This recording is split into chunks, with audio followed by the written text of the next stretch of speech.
Hi, I'm Mike from 1A Auto. We've been selling auto parts for over 30 years.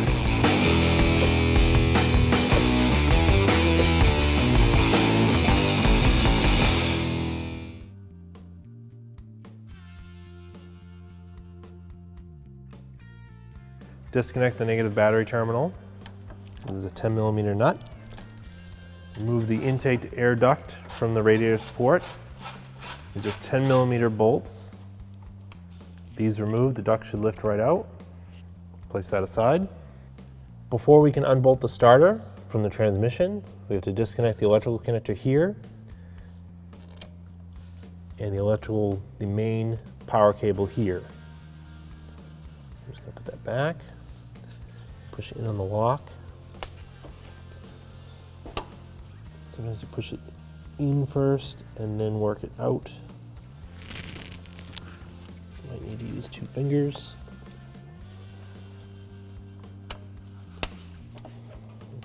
Put that plug aside.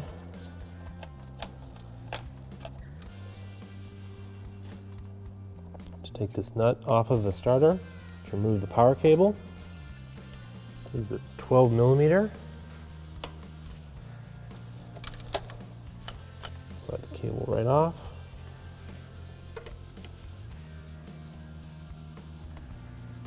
With the cables removed, I can sneak a 14mm socket and extension in behind the starter and reach this rearmost bolt. There's 2 bolts. This would be the rear one. Steady it with one hand and break it free with this one. I've got the rear one loose, so now I'm going to loosen this front one.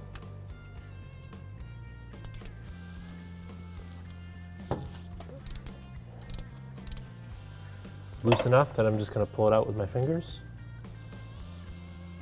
Take the socket and my extension, reach in here, and just turn it loose with my fingertips. Just gonna snake the bolt out here. With the bolts removed, the starter should pull from the transmission.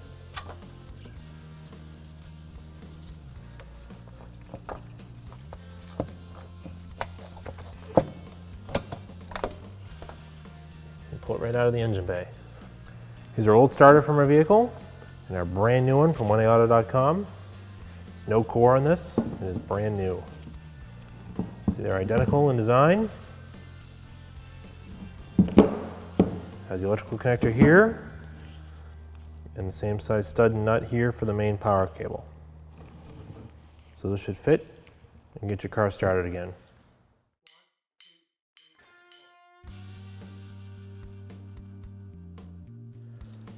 Feed our new starter into the engine compartment, back into the transmission. Go under the shift cable, push it a little bit farther back.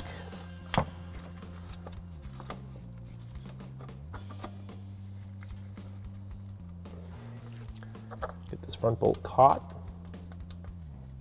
This one's pretty easy to thread in, so I'm just going to thread it by hand all the way down.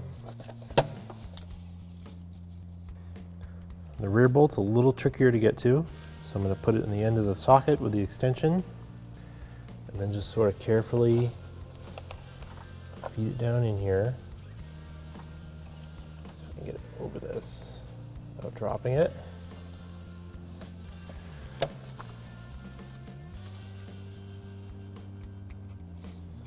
Get it in place. Just use my fingers to thread it in. Torque the starter bolts, 28 foot-pounds.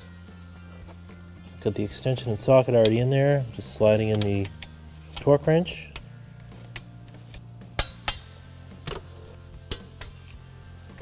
To reinstall the main power cable, the nut is on here from the factory, so we have to take off this nut and washer. Place the cable back over. So those little metal tabs kind of lock in place over the square part. Kind of push this rubber cap out of the way. Take the 12mm socket, tighten this nut up. Don't over tighten it because you can break the stud off here. So just bring it down, Feel it get tight. Make sure reinstall that rubber cap. Prevents that cable that gets direct battery power from grounding out. Reinstall the electrical connector.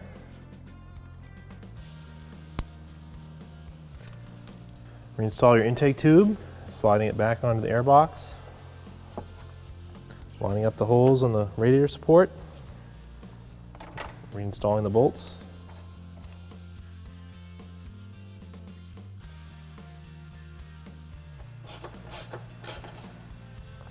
These are just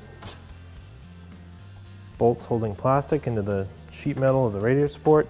So once you feel them get tight, just stop. Reconnect the negative terminal, and starter installation is complete. Thanks for watching. Visit us at oneauto.com for quality auto parts, fast and free shipping, and the best customer service in the industry.